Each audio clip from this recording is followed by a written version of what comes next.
Pues sí, se te escucha. Luz Miriam Hernández. Presente, profesor. Ok. Zuleimi Daniela Tautiva.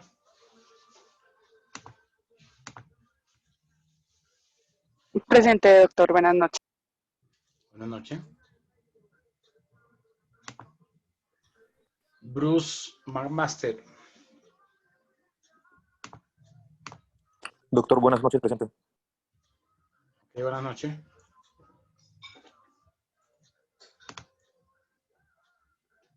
María Constanza Granados. Buenas noches, doctor. Presente. Buenas noches, Cristian David Pérez.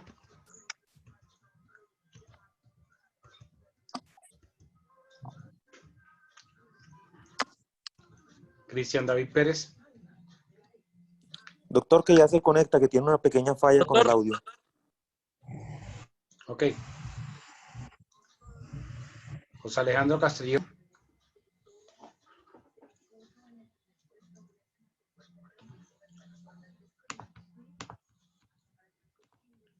José Alejandro Castellón.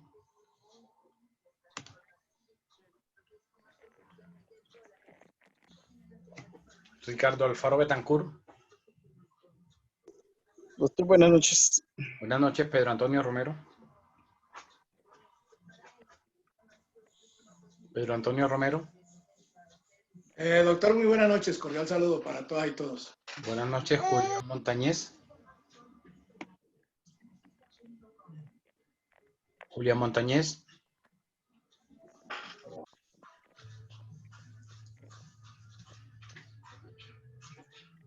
Silvia Hoyos.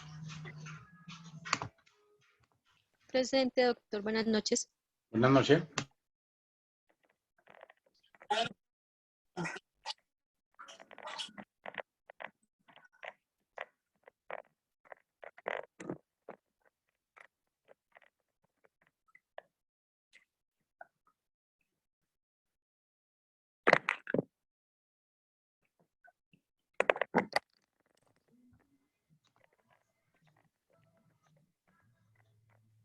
Omaris Romero.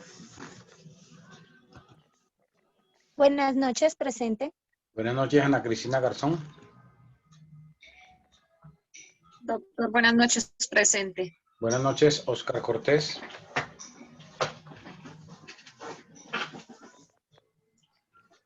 Oscar Cortés.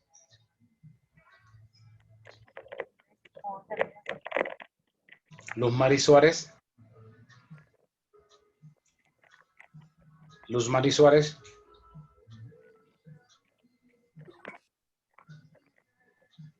Edwin Arley Ramírez.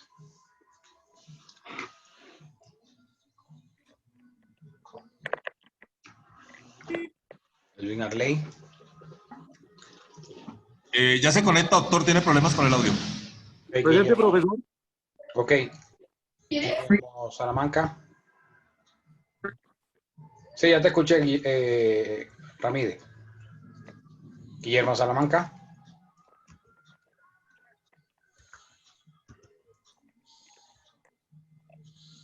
Cristina Borda. Cristina Borda. Doctor, buenas noches, Cristina Borda. Buenas noches, Oscar Amaya Suárez. Doctor, buenas noches. Buenas noches, Javier Nicolás Gil. Doctor, buenas noches. Buenas Profe, noches. Guillermo está conectado y va conduciendo moto. Qué pena. Ok, Qué pena interrumpirlo. Va conduciendo moto. ok. Jorge Bacares. Doctor, buenas noches. Presente. Buenas noches, Alison Estefanía Ponte. Buenas noches, doctor. Presente. Buenas noches, Mara Alexandra Peralta. Buenas noches, presente. Buenas noches, Wilson Rincón Rivera. Doctor, buenas noches, presente. Buenas noches, Diana Castaño.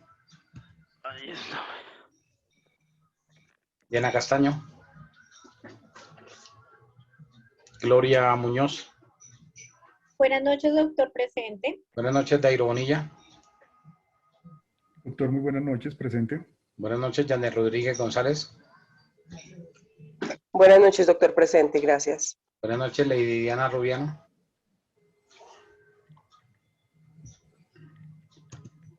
Buenas noches, doctor, presente. Buenas noches, Ángela María Padrón. Buenas noches, doctor presente. Buenas noches, Carolina Espinosa Mayorga. Buenas noches, presente. Buenas noches.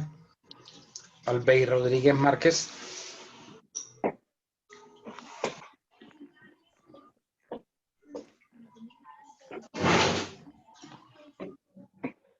Buenas noches, doctor. Buenas noches. Tengo Buenas- problema con el audio. Buenas Muchas noches, gracias. Carlos Lambi.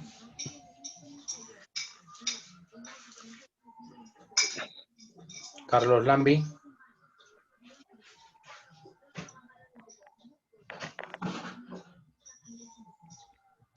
Carlos Lambi. Omar García Rodríguez. Presente, profesor. Buenas noches. Buenas noches. Eduardo Nier Palacios.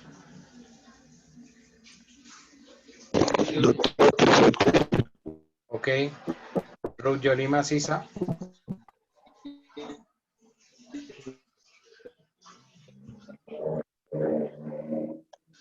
Ruth Yolima Sisa.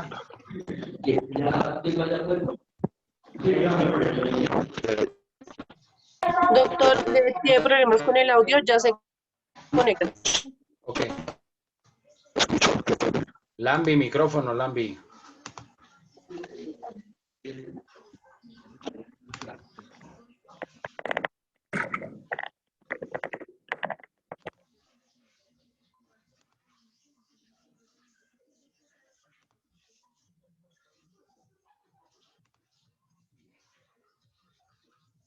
Franklin Rojas.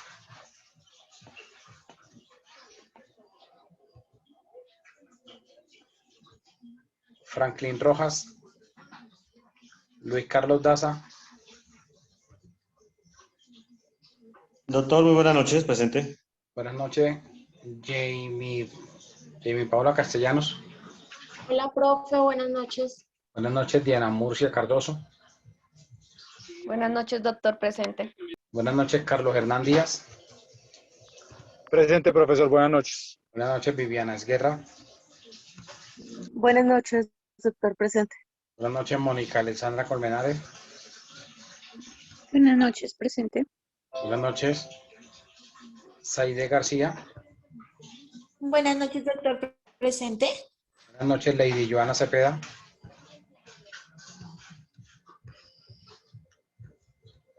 Doctor, ella está conectada, pero no. Ok. Doctor, disculpe, buenas noches, Loren Bello. Buenas noches, Bello. Claudia Vargas. Presente, profesor. Ok. Ingrid Joana Vázquez. Ingrid Joana Vázquez. Efraín Pardo Godoy. Presente, doctor, buenas noches. Buenas noches, Lady Viviana Velasco.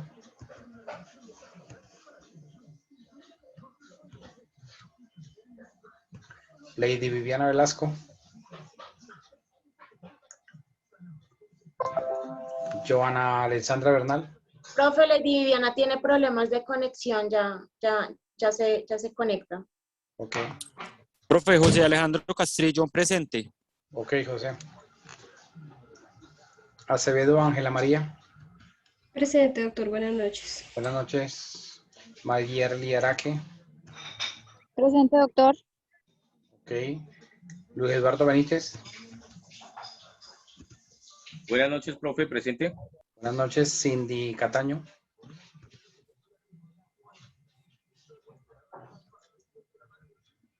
Cindy Cataño.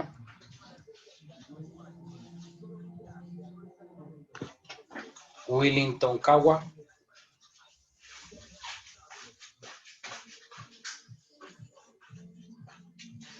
Cagua. Juan Camilo Caro.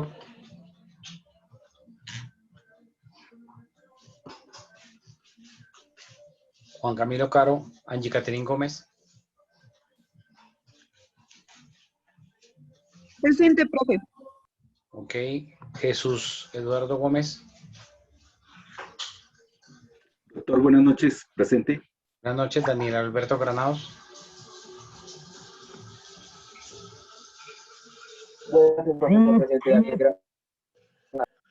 Ok. Yanina García. Yanina García. Presente, profe, buenas noches. Buenas noches, Caterín López.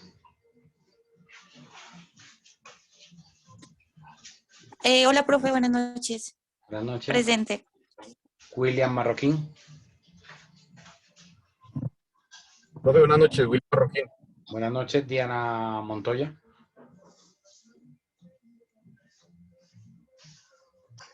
Buenas noches, profe, presente. Buenas noches, Karen Moreno.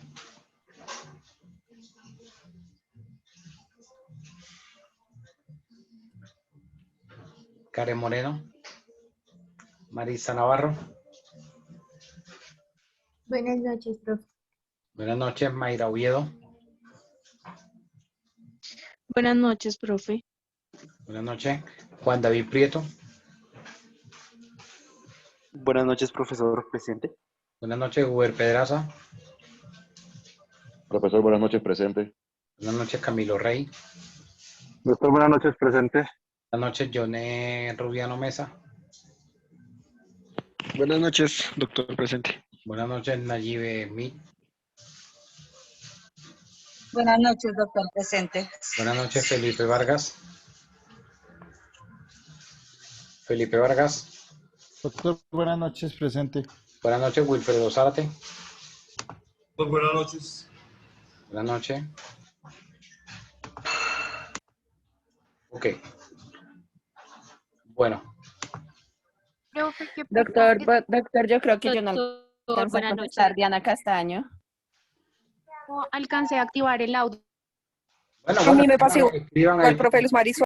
Escriban por el chat de aquí y yo les quito la falla, ¿vale? Gracias. Dime, Carlos Lambi. Igual el doctor, no me llamaste, Marley Rodríguez.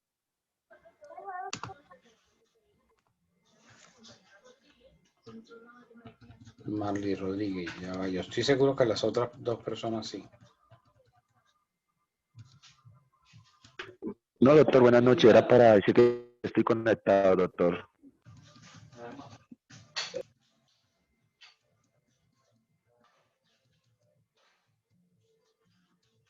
Anoche no viniste, Rodríguez. No, anoche no asistí. Ah, por eso fue que no quedaste en... Estaba en una calamidad. Sí, señor. Hasta hoy estoy retomando.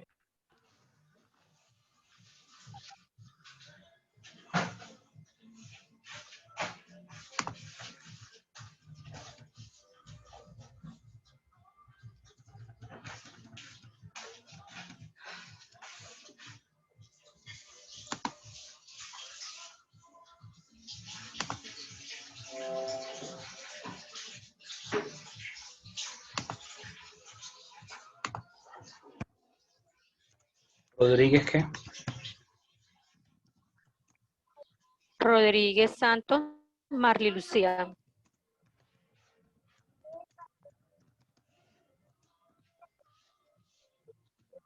¿Alguien más que no esté en la lista?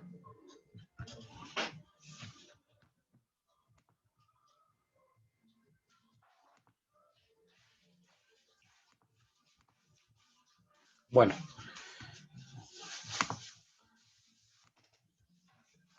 Bueno, sigamos entonces donde quedamos ayer.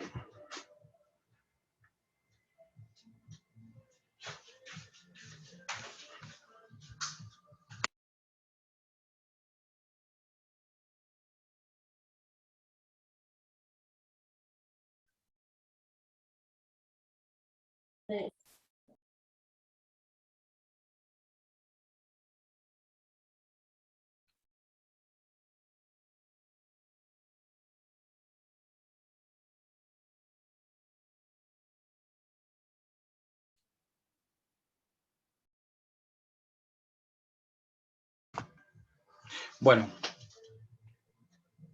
anoche hablamos entonces sobre la capacidad de la sociedad. Vamos a mirar ahora el artículo 100. ¿Quién me ayuda con el artículo 100?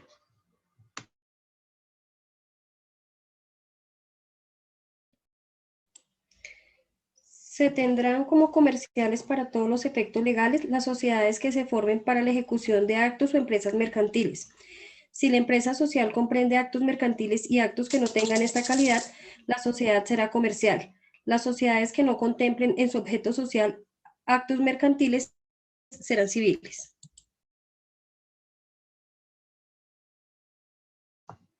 Gracias. Entonces, como vemos aquí, la norma nos está diciendo que las sociedades pues, deben tener una actividad mercantil, ¿no? Y pues esa actividad es la que le va a dar el carácter de la sociedad mercantil. Pero pueden existir también sociedades civiles, las cuales no tienen actos mercantiles.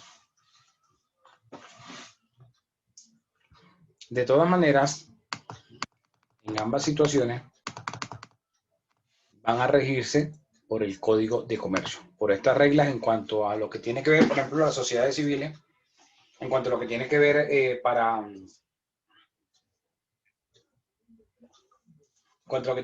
por ejemplo, con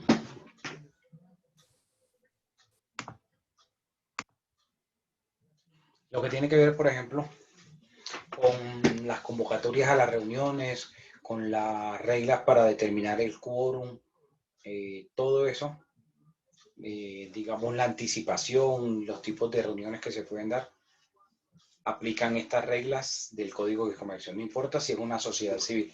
Por eso quienes hacen parte o quienes viven en propiedad horizontal se habrán dado cuenta que las reuniones de asamblea de copropietarios se le aplican estas reglas.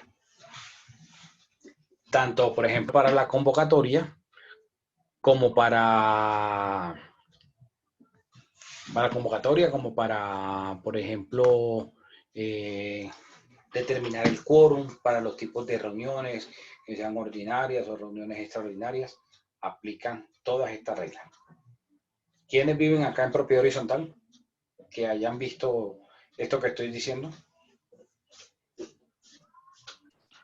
Yo, doctor, yo vivo en una propiedad horizontal. Y has visto que en las reuniones de propiedad horizontal los convocan, les hacen una convocatoria. Claro. Y se lleva un orden y se termina un quórum. Sí, claro, así es. Las asambleas anuales. Que a veces realizan reuniones extraordinarias. Bueno, la reunión ordinaria la tienen que hacer dentro de los primeros 3 meses del año. Se pueden hacer reuniones extraordinarias. Entonces, todas esas reglas que están aquí para las sociedades comerciales también aplican para esas sociedades que no son comerciales, como las sociedades civiles. ¿Dudas hasta acá?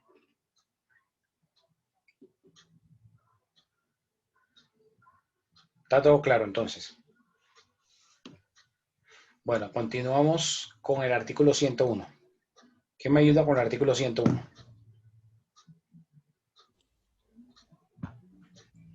Artículo 101. Para que el contrato de sociedad sea válido respecto de cada uno de los asociados, será necesario que de su parte haya capacidad legal y consentimiento excepto de error esencial, fuerza o dolo, y que las obligaciones que contraigan tengan un objeto y una causa lícita. Se entiende por error esencial el que versa sobre los móviles determinantes del acto o contrato comunes o conocidos por las partes. Ok. Entonces, ¿cómo determinamos la capacidad de las personas? No de la sociedad. Ayer hablábamos de cómo se determina la capacidad de la sociedad. Ahora hablemos de la capacidad de las personas, de quienes van a ser los socios, quienes van a reunirse para crear esa sociedad. ¿Cómo la determinamos? La mayoría de edad, ¿no? Exacto, por la mayoría de edad. ¿Significa que entonces un menor de edad no podría ser socio, según esa regla? Lo podría hacer a través de Sí representante puede legal. hacer, puede ser, pero no puede tener representación ni voto. Ok, ahí lo vamos a ver ahora en el 103, que habla de los socios incapaces. Entonces, aun cuando la norma aquí nos habla de la capacidad de que van a ser socios las personas capaces, los menores de edad, aun cuando no tienen capacidad, pueden ser parte de la sociedad. Pero, pues miremos que el artículo 103 dice que no podrán ser socios en una sociedad colectiva o en una sociedad en comandita como socios gestores.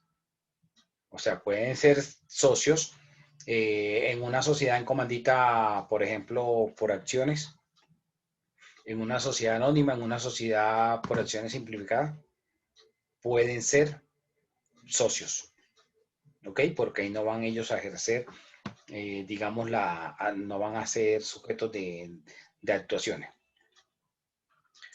Entonces, pero fíjense que la ley 1996 de 2019 desapareció del ordenamiento legal la figura de la interdicción. Acuérdense que el Código Civil nos traía la interdicción y nos decía que las personas podían dejar de ser capaces, ¿sí? Para hacer, digamos, contratos de manera directa y que debían entonces ser algunos actos a través de la persona que los representara, ese guardador, ¿sí? Como ese tutor. Pero en la 1996, y esto se hacía a través de los procesos ante el juez de familia. La 1306 de 2009 reglamentó los procesos sobre interdicción. Y los procesos por interdicción en el código estaban establecidos por demencia o por disipación. ¿Sí entienden el término demencia? Por estar loco. ¿Sí? Entonces, los dementes, ¿quiénes son? Los locos. Y por disipación, entonces se entienden disipadores las personas que ponen en riesgo su propio patrimonio. Por ejemplo, los adictos al juego, los ludópatas.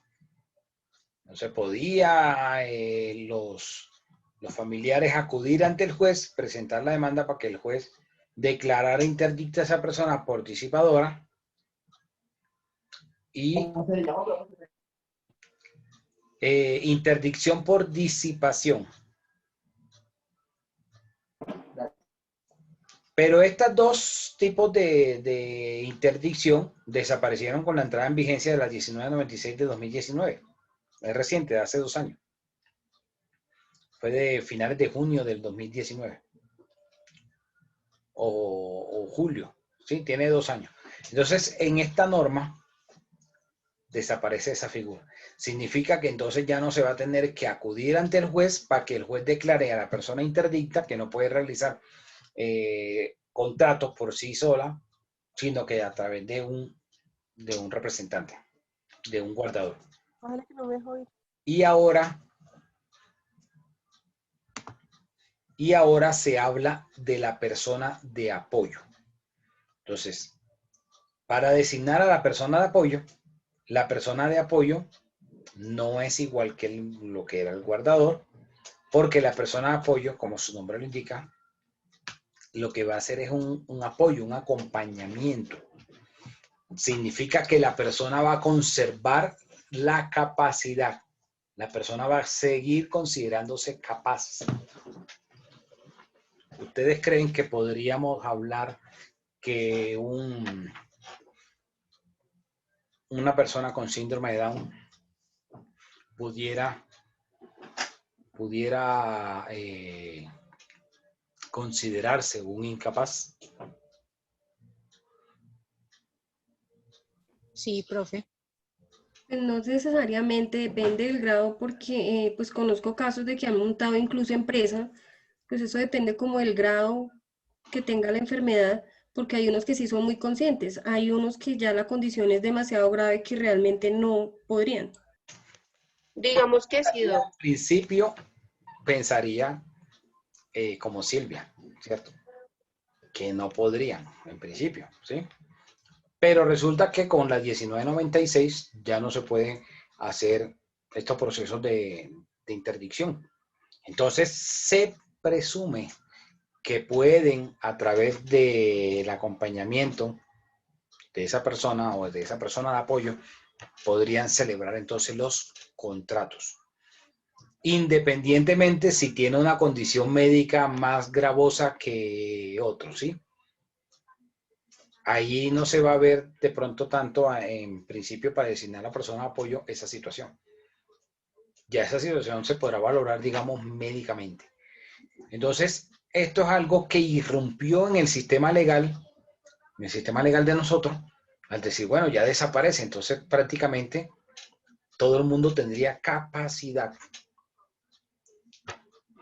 No sé si ustedes habían visto que las personas mayores de 70 años, creo, 75, 80, en las notarías se les estaba exigiendo, y creo que todavía se sigue haciendo, al momento de realizar, por ejemplo, la operación de una venta de un inmueble, que llevara como una certificación del médico tratante donde dijera que la persona estaba en sus 5 sentidos, ¿sí? De que, o sea, esto para demostrarle al notario que no estaba siendo objeto de estafa, que no se estaban aprovechando de la persona. Entonces, Que estaba en pleno uso de sus facultades. sí, pero entonces eso, Pero sí, un médico. eso ahorita ya no podría exigirlo el notario. Porque si ya declaramos que nadie es interdicto,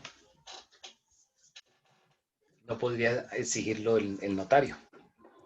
Lo máximo que el notario podría exigir Profe, es que pero designe la persona de apoyo y usted viene y participa con la persona de apoyo. Pero la decisión la toma directa. una persona, Dime.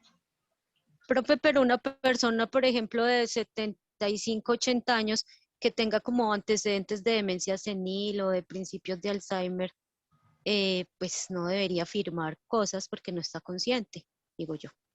Que conozco un caso. Sí, pero la cuestión ahí es que el legislador, la protección que siempre se le dio fue... Como yo tengo clase. El legislador siempre pensó en la condición de la persona, que pudiera, digamos, estar tranquila de sus operaciones que hiciera, de que no se le afectara o que no fuera sujeto de pronto de que otras personas se aprovecharan. Y por eso existía esa figura de designar el guardador. Pero al eliminarse del ordenamiento jurídico esta figura y decir, no, entonces ya no vamos a necesitar declarar a la persona interdicta y designarle un guardador que sea el que haga todos los actos en representación de esa persona, sino que se va a realizar una designación de la persona de apoyo, y esa persona de apoyo, aun cuando puede designarse judicialmente, la idea es que la persona de apoyo se designa a través de un centro de conciliación, ¿sí? Entonces, esa fue la figura que trajo la 1996 como para que la persona pudiese, con ese acompañamiento, tomar las decisiones siendo conscientes de, digamos, de lo que representen la celebración de esos contratos. Pero he visto que todavía en las notarías exigen este tipo de figura. Y lo que podrían, según la 1996, es exigirle que vaya con una persona de apoyo, la designación de la persona de apoyo. Profe, o sea que ahora con la ley no es necesario, pero si lo hacen no hay problema. O sea, no es que no sea necesario. Digamos que simplificaron el trámite y le cambiaron la designación. ¿Por qué? Porque entonces ya no vamos a hablar del guardador, que el guardador es el que hace el acto en representación de esa persona interdicta. Ya no se va a llamar así. Ahora vamos a hablar de que la persona directamente es la que toma la decisión o celebra el acto jurídico. Va a celebrar el negocio jurídico, firma el contrato, lo que sea, la misma persona. O sea, ya no se considera un incapaz, pero esa persona debe tener un acompañamiento, una persona de apoyo, que esa persona de apoyo sea la que vele por los intereses de esa persona, de ese antes interdicto. Pero, profe, una pregunta, ¿y esa persona puede tener alguna responsabilidad civil? O sea, ese acompañante, Claro, cuidado. claro, claro que sí. Dime, Wilfredo. Doctor, ¿esa persona de apoyo necesariamente debe ser ascendente? Puede ser un ascendente o un descendente. Sí, o sea, puede ser la mamá o el papá, o puede ser el hijo, o puede ser un hermano. Pero necesariamente debe estar dentro del grado de consanguinidad. Digamos que no es que sea un requisito sine qua non, pero es lo que se recomienda.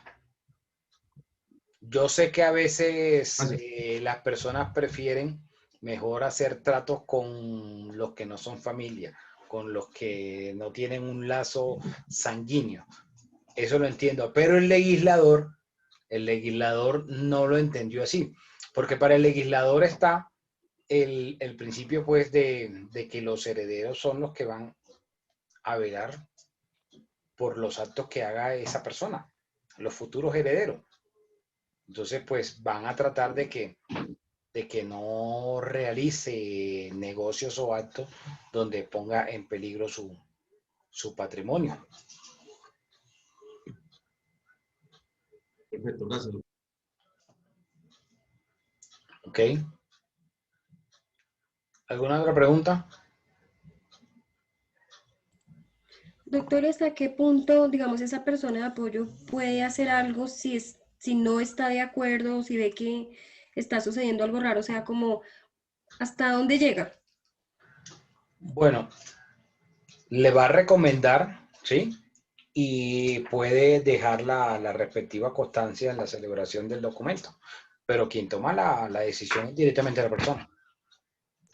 Ok, gracias.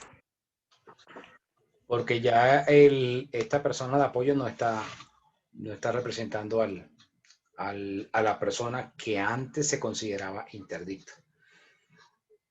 Ahorita, digamos que esto cambió porque Colombia ratificó unos tratados ya de hace varios años, donde pues se busca que se deje de ver a estas personas como, digamos, que no puedan ejercer directamente sus derechos, ¿sí?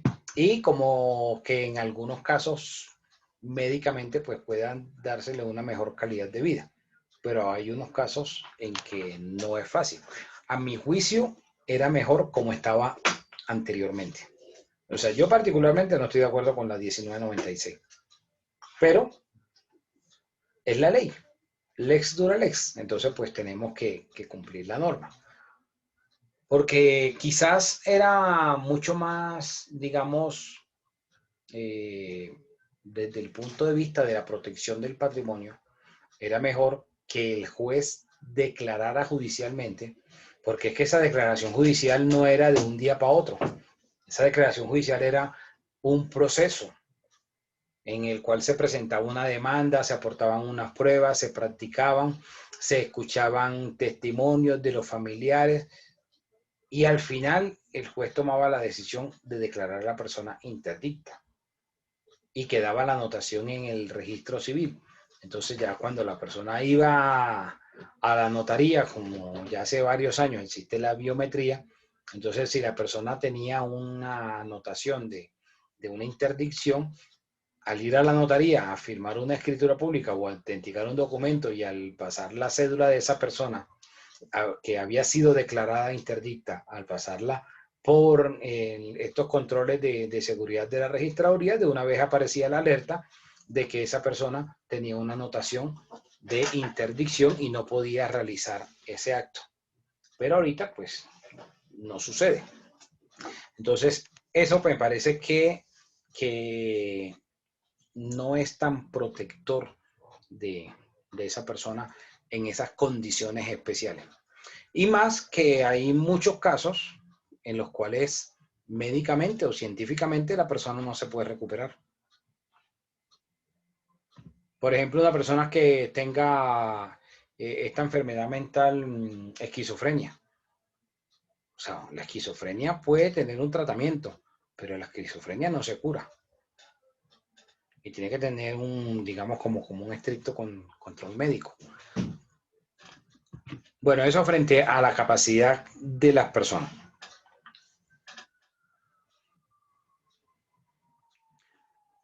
Pero miremos que el mismo artículo habla de que ese contrato deba cumplir con los requisitos de cualquier contrato. Alguien que me ayude con el artículo 1502 del Código Civil. Miremos los elementos esenciales de un contrato.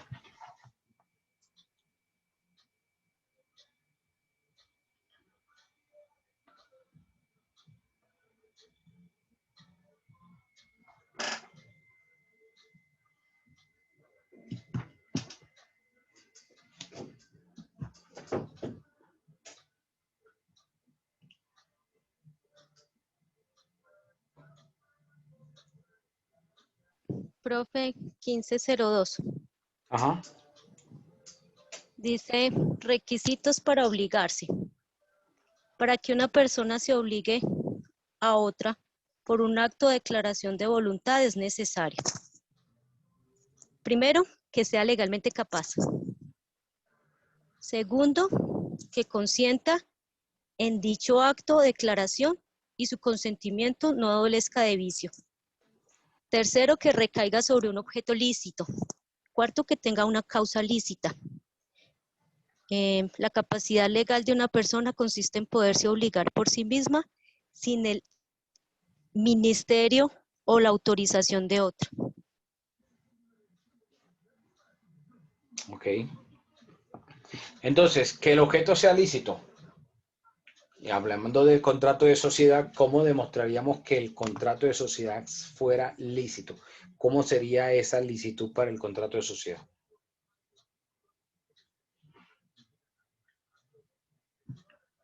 Que cumpla con los requisitos de Está dentro de la ley. Por eso, ¿cómo? Bueno, si quieren pongamos un ejemplo, pues.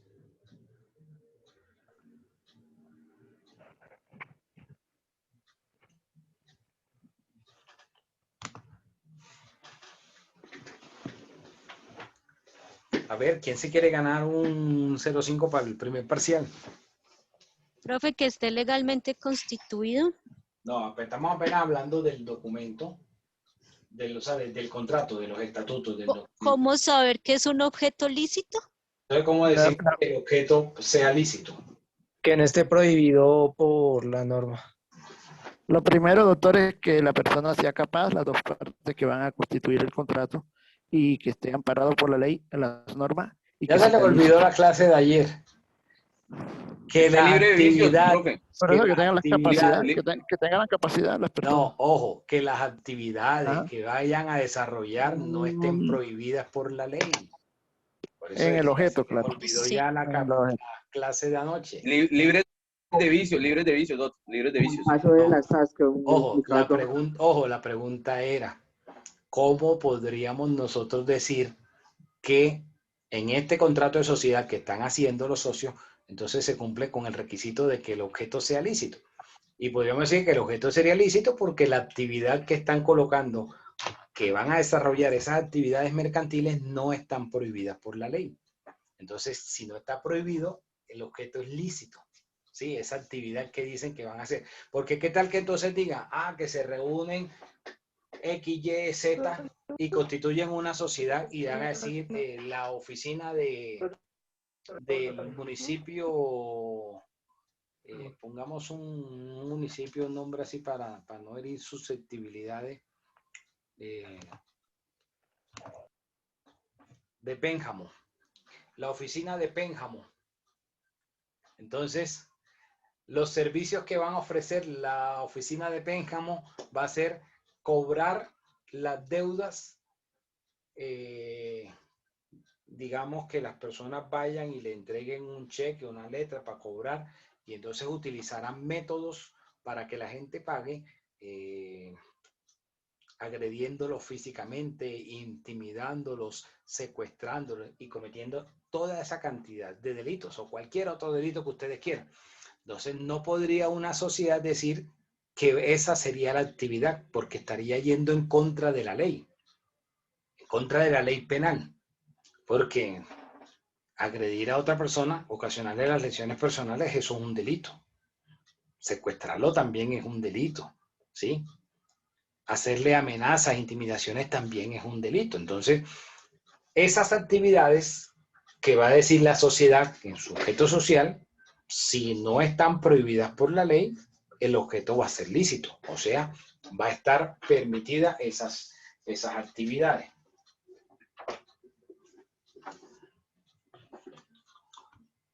Bueno, toca que sigan intentando, como sale por ahí el meme.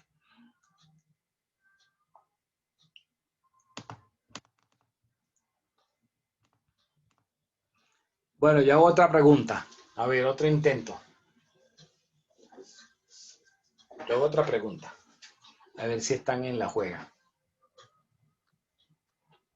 No estoy diciendo si voy a dar un puntaje adicional ni nada, pero a ver si están en la juega. Puede crearse una sociedad donde los socios sean integrantes del mismo grupo familiar. Familia de sangre. Profe, sí se puede. Sí, profe. Sí, una sociedad especial y dice y familia. Claro que se puede, ¿sí? Te escuchamos, doctor Zárate. Bueno, doctor, pero eso también depende de los reglamentos estatutarios que tenga la sociedad. No, pero en términos generales todavía no se ha creado, entonces de poder sí se puede. O sea, sí se podría crear siendo familiares los socios.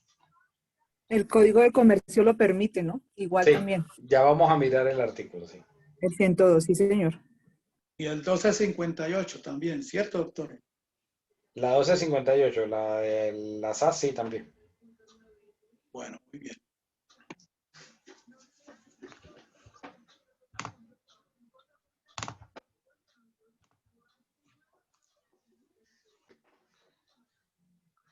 Cuando doy así esos puntos sobre el examen es porque son preguntas de análisis, que hay que echarle cajumen, analizarlo, a ver, ¿sí? No porque van a estar ahí en la norma como tal.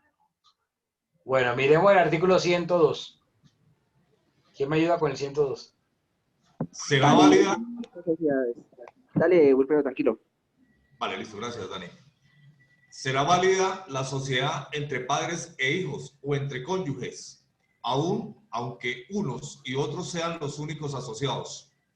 Los cónyuges, conjunta o separadamente, podrán aportar toda clase de bienes a la sociedad que formen entre sí o con otras personas. Entonces sí se puede.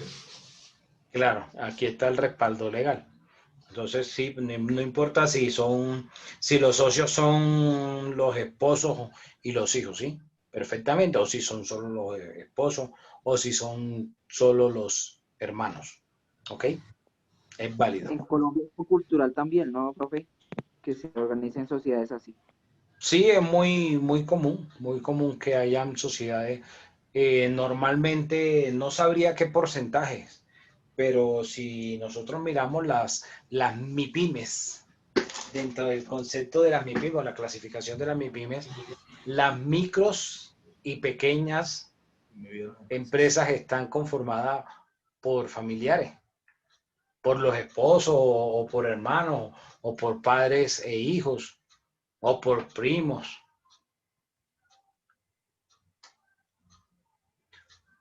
Miremos el 103 sobre los socios incapaces. Bueno, lo leo yo, doctor, a ver si puedo participar ahí. Hágale, doctor Romero. Artículo 103, socios incapaces. Artículo subrogado por el artículo 2 de la Ley 222 de 1995. El nuevo texto es el siguiente. Los incapaces no podrán ser socios de sociedades colectivas ni gestores de sociedades en comandita. Ok, entonces, ¿quiénes serían los incapaces? Teniendo en cuenta la 1996, ¿no?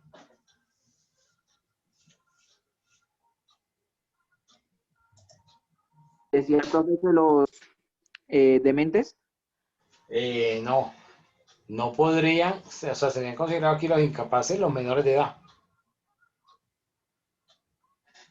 Así los incapaces no podrían ser, ¿cierto, doctor? ¿O qué? Por eso. O sea, podrían ser socios, pero no ser los representantes legales o ser los socios gestores. Pero sí podrían ser socios, por ejemplo, en la de comandita, podrían ser socios comanditarios. O en las sociedades anónimas, accionistas podrían ser, solo que no podrían tener la representación legal. En ese orden de ideas, yo hago una pregunta de análisis. Vamos a ver. Nuevamente, vuelve y juega por un 0-5. Antes de que empiecen a hablar así a la loca, levantan la mano, por favor. Y yo digo tal, ¿sí? Tengan el dedo listo en el micrófono, en la cuestión para pedir la mano. Analicen primero la pregunta. ¿Podría una persona que tenga síndrome de Down dentro de una sociedad podría ser el representante legal de la sociedad? Luz Mari, a ver, Luz Mari. No, profe, no podría ser ¿Por qué representante no? legal porque no tiene la capacidad. ¿Por qué no tiene la capacidad si la 1996 abolió la figura de la interdicción?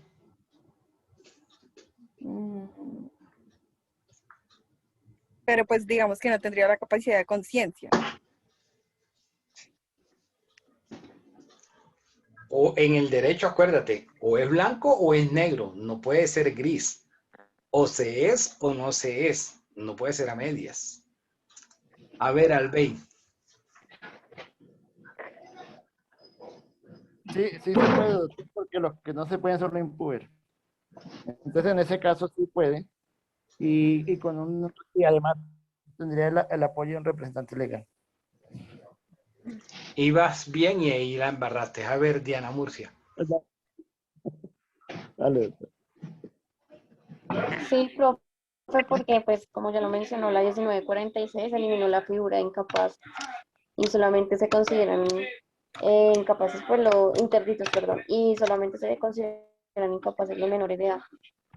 Te equivocaste en el número de la ley. A ver, Cristina.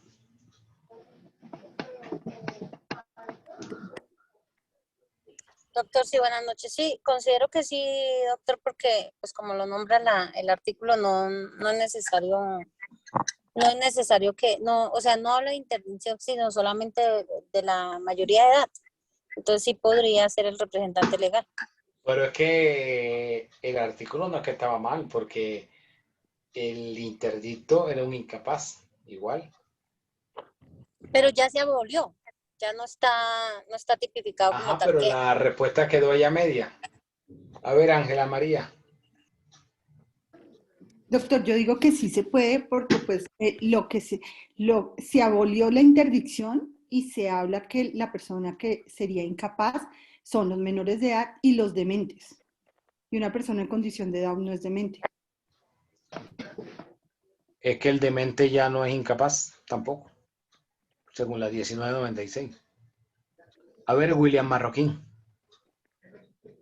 Profe, a consideración, pienso que así puede, pero como se abolió la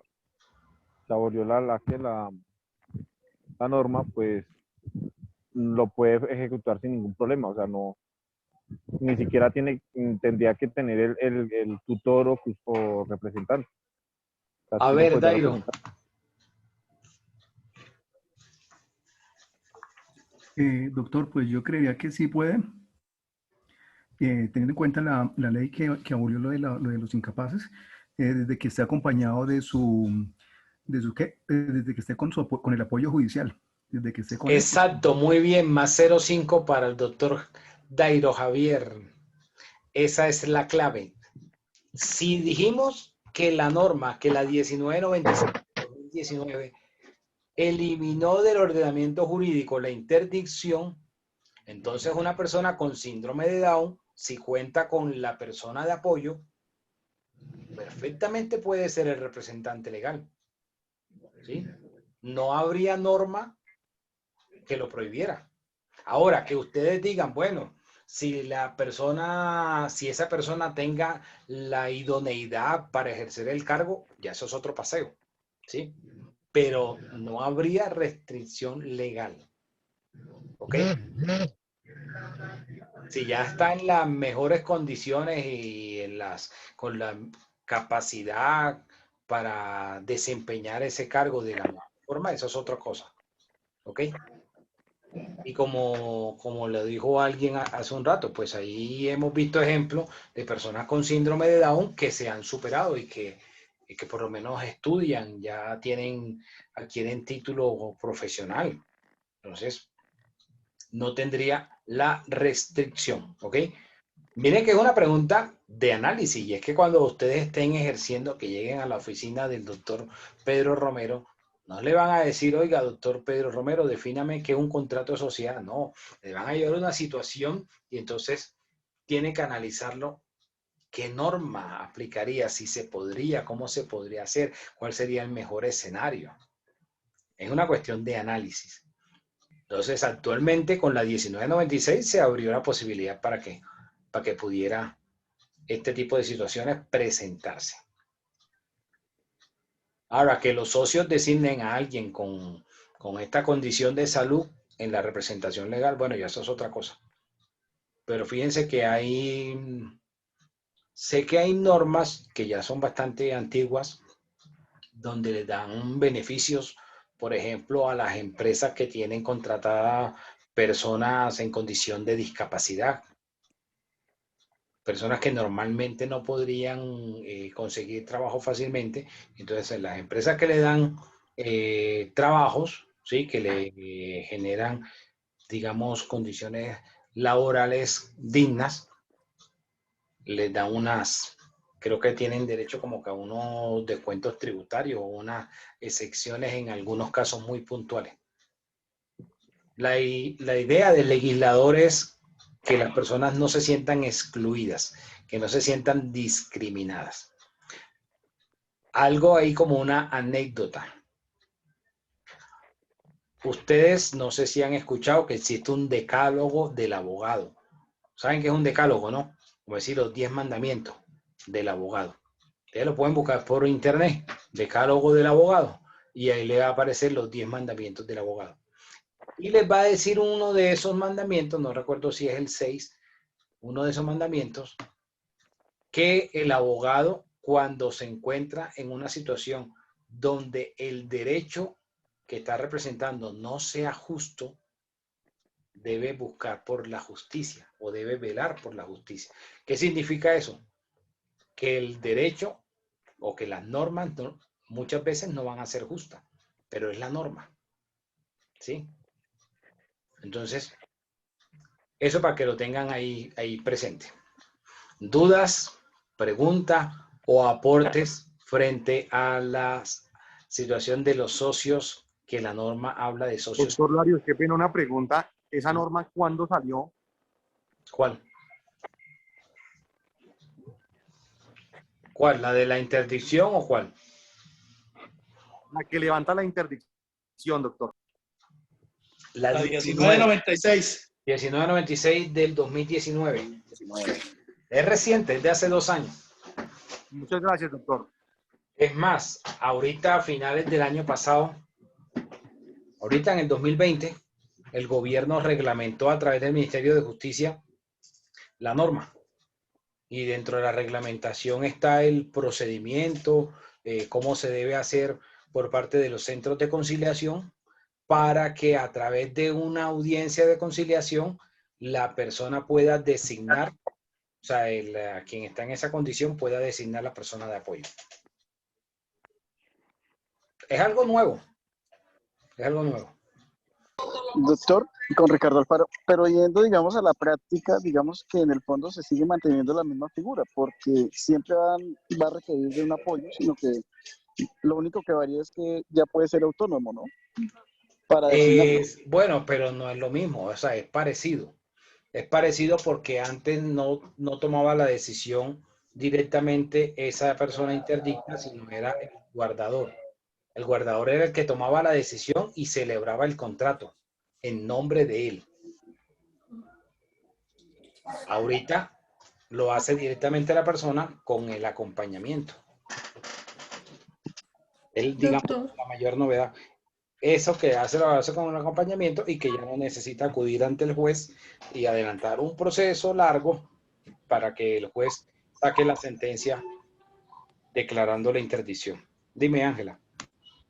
Pues quería hacer un aporte ahí con respecto a los empleos para personas en discapacidad. El Gobierno Nacional en el decreto, 2011 de 2017 ingresó, digamos, como obviamente las entidades de nivel nacional, departamental y distrital no les van a poder hacer temas de impuestos, entonces sí hay un porcentaje de la planta y se estima que para todas las entidades del Estado que tengan entre 1 y 1000 empleos, el 4% deben ser personas en condición de discapacidad, esto para 2027, ¿no? Es un tema que se ha ido haciendo como poco a poco. Entonces quería como aportar esa parte. Y ese 4% de 1000 serían aproximadamente 40 puestos. Exacto. Pues obviamente que es muy poco, pero pues eso ha apoyado un poco a que se empleen personas en condición de discapacidad y pues en el caso del Estado ya no es si quieren o por beneficios tributarios, sino obligatoriamente por el decreto. ¿Cómo si te la dejaron ahí o qué?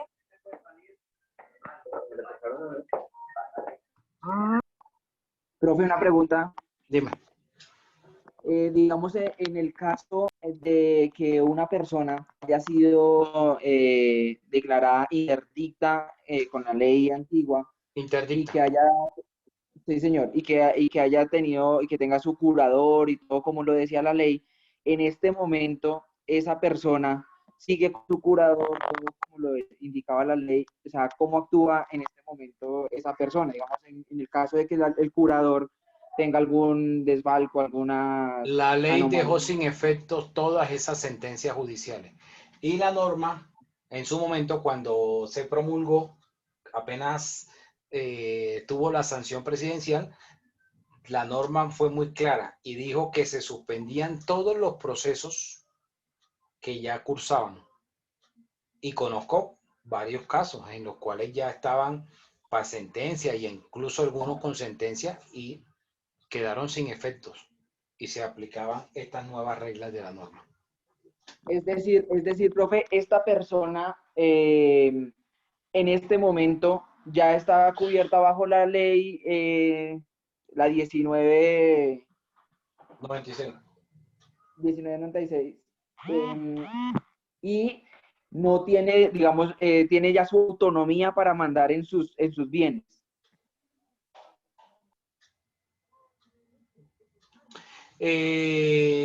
Digamos que lo que la norma buscaba acá era, o podríamos decir que la norma es retroactiva. En términos generales, la ley es irretroactiva. Hay irretroactividad de la ley. ¿Qué significa? Que la norma rige desde el momento de su promulgación hacia futuro, no hacia atrás. Al menos que la norma expresamente lo mencione, como en este caso.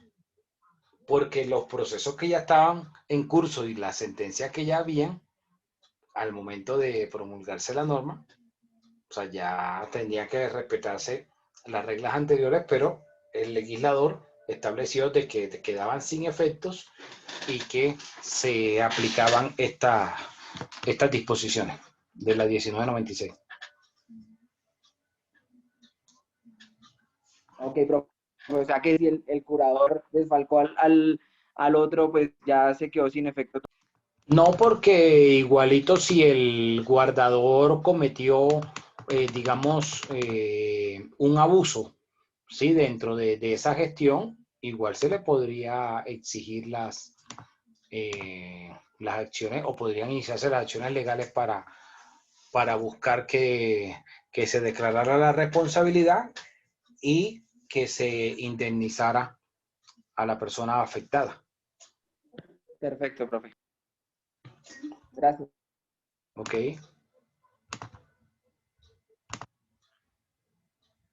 Bueno, miremos que el contrato puede tener unos vicios y dentro de ustedes ya deben saber, ¿cierto? Ya debieron haberlo visto en contratos civiles, que los vicios del consentimiento generan una nulidad en el contrato. Entonces miremos el artículo 104. Los vicios del contrato de sociedad o el efecto de los requisitos de fondo indicados en el artículo 101 afectarán únicamente la relación contractual u obligaciones del asociado en quien concurran.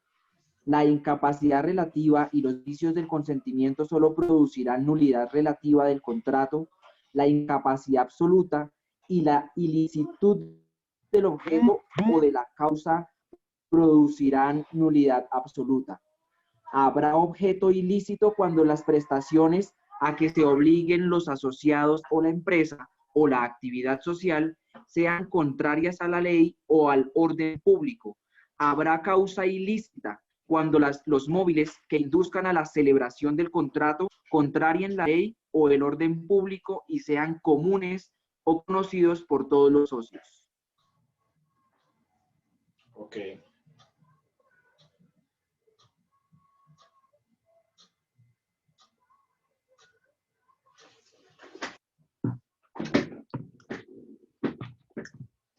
Ok, entonces, ¿cuáles son esos vicios del consentimiento?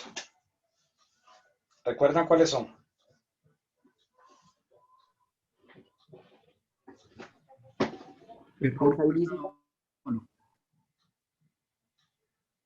La fuerza, ¿estos eran? Fuerza, error y dolo. Exactamente.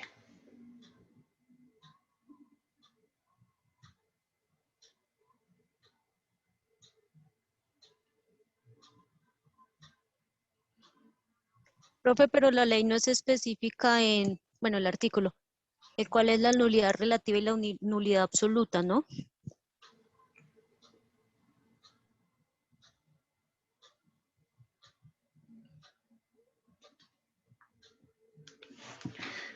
A ver, miremos, los vicios del contrato de sociedad, pues serían, como lo vimos en el 101, afectarán entonces a esa persona en la cual concurran, ¿sí?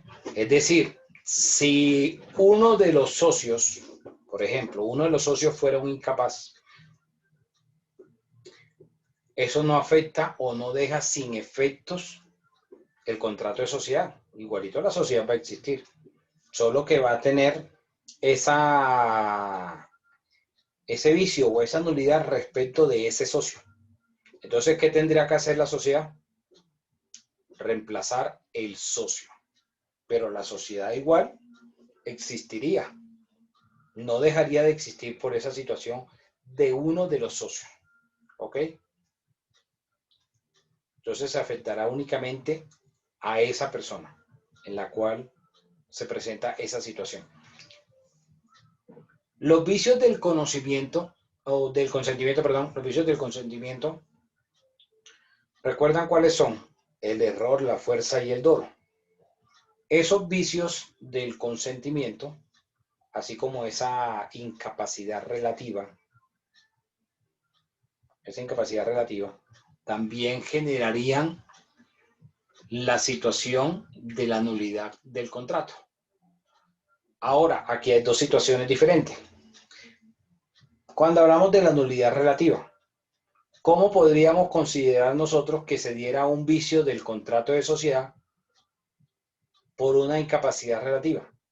Digamos que uno de los socios es menor de edad y no está siendo representado por un adulto, sino que lo hace directamente.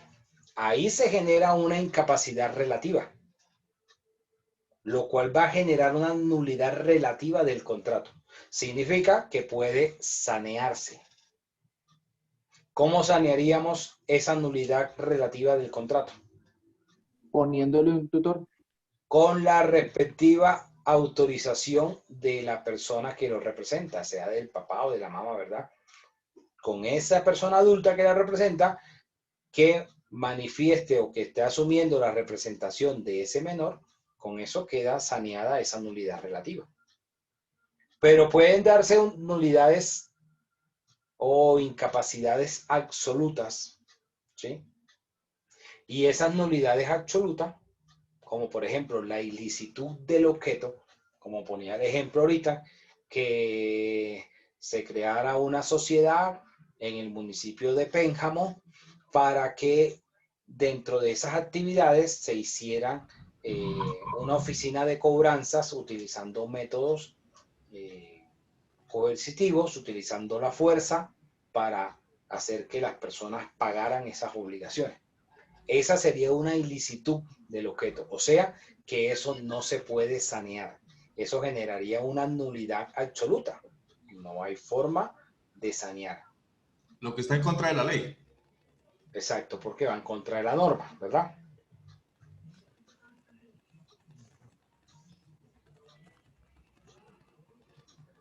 Miremos el 105.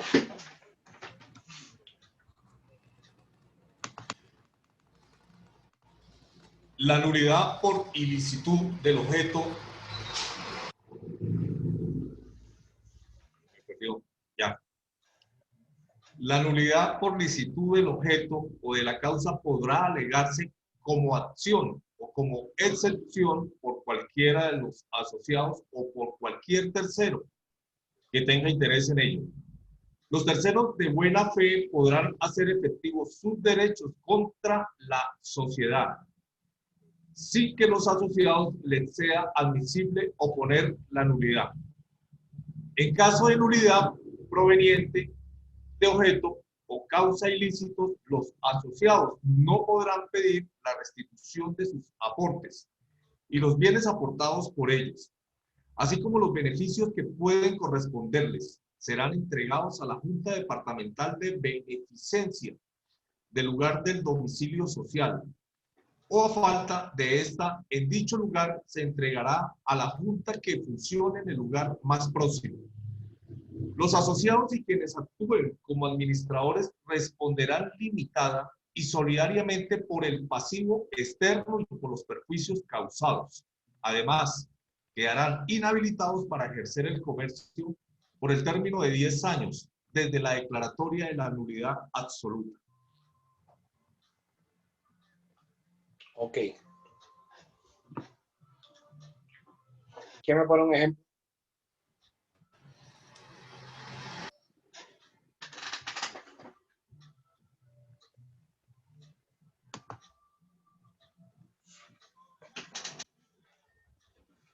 ¿Me pone un ejemplo?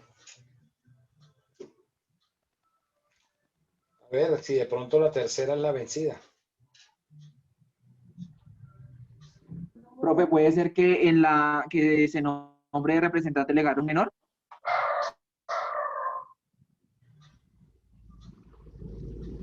Podría.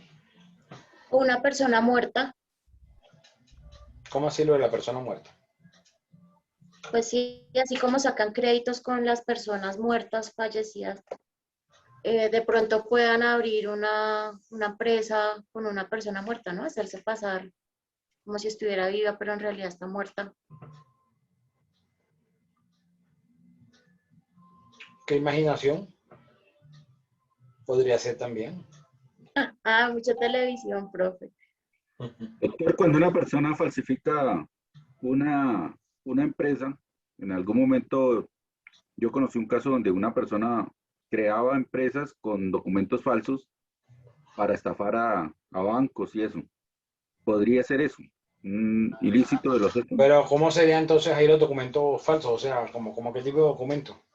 Digamos, el documento de identificación de la persona que crea la sociedad y los socios que participan de ella, para poder justificar frente a la corporación, digamos, una cantidad de, o un préstamo a cargo de la sociedad. Y después la sociedad, cuando van a verificar, no existe. No existe físicamente, existen papeles, pero no existe físicamente. Ahí sería un objeto ilícito o causa ilícita. Ajá, pero digamos que ahí, ¿cómo acreditas tú la existencia de la sociedad? Con el certificado, con que se haya registrado. Sí, digamos que se registra, normal, con los documentos, y queda la sociedad registrada, pero los documentos son falsos, son de, digamos, la persona que está como representante legal de esa sociedad no existe, o existe, pero no es la persona que está registrando la sociedad. Y entonces, cuando se genera todo el préstamo, van a hacer la verificación porque la persona no... O sea, tú dices es de una suplantación. Eso, una suplantación que permite una estafa.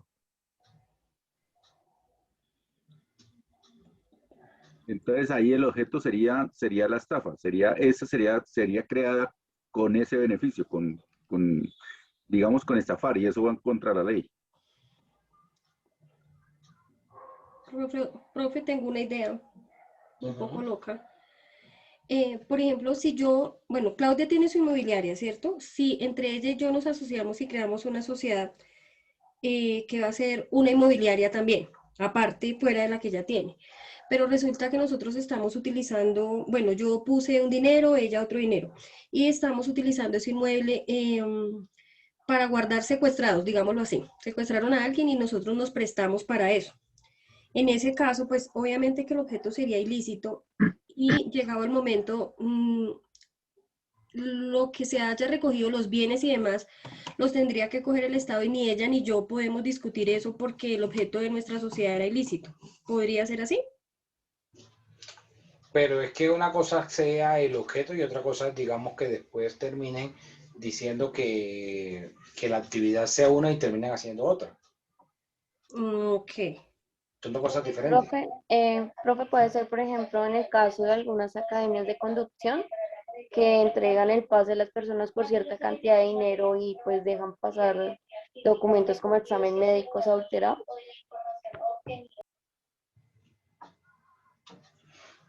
Pero digamos ahí dentro del objeto no sería fácil determinarlo. No sería fácil determinar esos ejemplos, porque digamos que eso sería más que todo ya como dentro del desarrollo de esa actividad de la sociedad.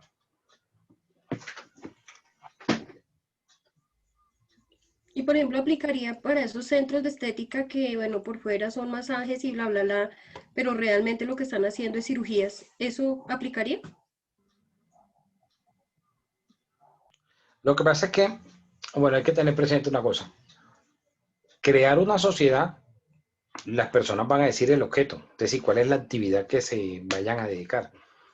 Independientemente que para ejercer o para poder desarrollar la actividad que están mencionando en su objeto social, necesiten una autorización de la autoridad, valga la redundancia, necesiten un permiso de la autoridad competente, ¿sí?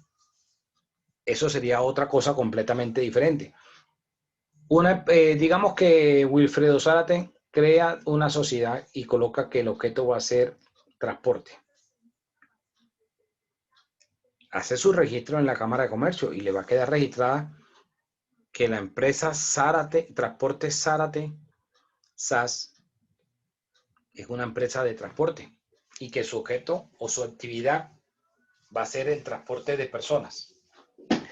Pero resulta que Wilfredo Zárate no puede, o esa empresa Transporte Zárate no puede empezar a prestar el servicio de transporte hasta que tenga la autorización del Ministerio de Transporte.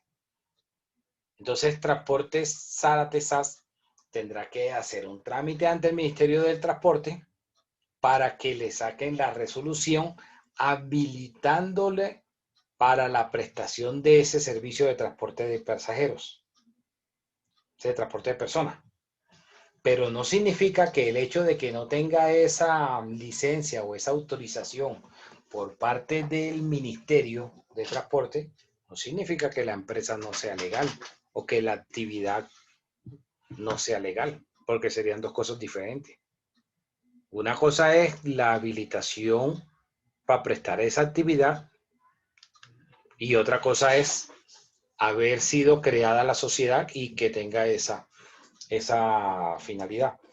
Y sucede con el ejemplo que colocan del sitio de la cirugía, porque perfectamente la persona puede colocar dentro de la sociedad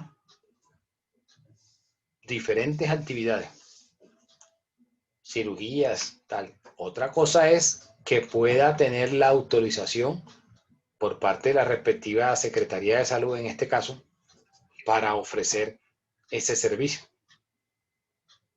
¿Sí? Ahí va a ser diferente. O sea, en este caso, la causa ilícita del objeto de la empresa de transportes, Zárate, pues, sería que operara o que trabajara sin la carta de operaciones, valga la redundancia, del Ministerio de Transporte. No, porque es que si Transportes Zárate SAS dice que va a realizar dentro de sus actividades el servicio de transporte de personas, es una actividad que está permitido por la ley. Profe, pero ahí el contrato de sociedad como tal, es válido. No va en contra de la norma. No está prohibido que las personas puedan crear una empresa de transporte. No está prohibido. Otra cosa es empezar a ofrecer ese servicio y celebrar contratos con terceros para esa actividad. Eso ya es otra cosa. Pero estamos hablando solo del contrato de sociedad. Cuando lo están creando, no después cuando ya están creadas y van a desarrollar la actividad en los contratos con los terceros.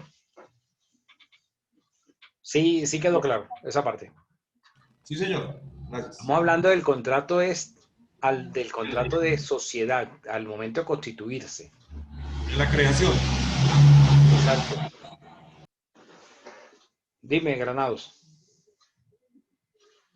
Sí, profe, digamos el tema que usted nos decía ayer de las SAS en cuanto al objeto social, que ya después se puede contratar, así no esté dentro de su objeto social el objeto de contrato, bueno, lo que se vaya a hacer. Pero en este caso, como usted nos dice, es antes de crear la sociedad. Pero estamos hablando aquí al momento de crearse, ¿sí? De crear la sociedad.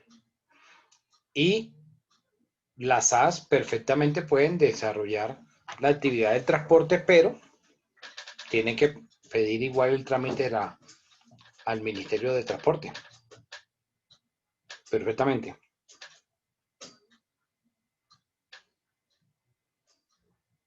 Profe, ¿le puedo hacer una pregunta Ajá. muy básica?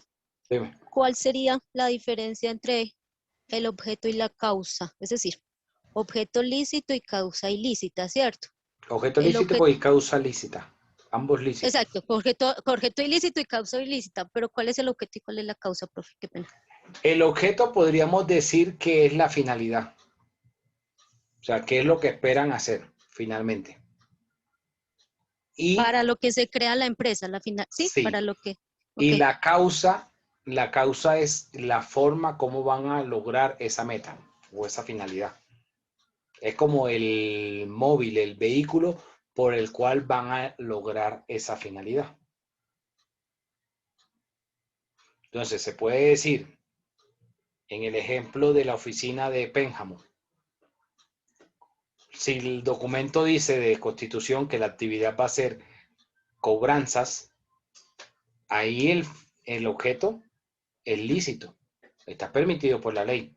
Pero si esa cobranza la realizan con violencia agrediendo a las personas, amenazándolas, es decir, realizando varias conductas que están consideradas en el Código Penal como delitos, ahí la causa es ilícita. Es decir, la forma como están cumpliendo con esa finalidad va en contra de la ley. Entonces, el objeto es la meta, ¿sí? La finalidad.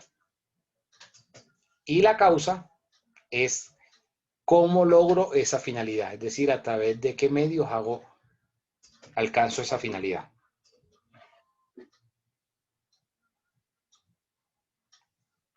O sea que ahí el objeto no es ilícito. O sea, el ejemplo que usted estaba poniendo de la oficina, el objeto es lícito, es lícito, sí, pero la causa, o sea, cómo lo están desarrollando es ilícita.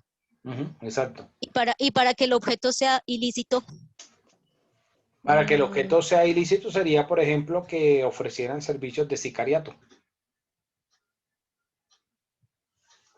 Pero no lo... Bueno, vayan y en le fin. hagan la vuelta a la persona, ¿sí? Ese tipo de servicios de sicariato, por ejemplo, de ir a matar a otra persona, esa finalidad o ese objeto, esas actividades van en contra de la ley y serían ilícitas. Gracias, profe. Bueno, doctor, un puntico ilícito acá. Por ejemplo, una empresa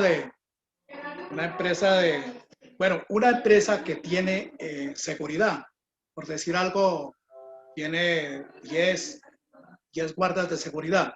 Pero entonces estos guardas de seguridad tienen su armamento, pero entonces ahí digo que sería ilícito si de pronto me tocaría preguntarle al doctor, al sargento Gómez, porque si de pronto los documentos de este armamento no tienen salvoconducto, pero sí lo pueden sacar, sí lo pueden realizar, sí lo pueden presentar, ¿cómo se dice?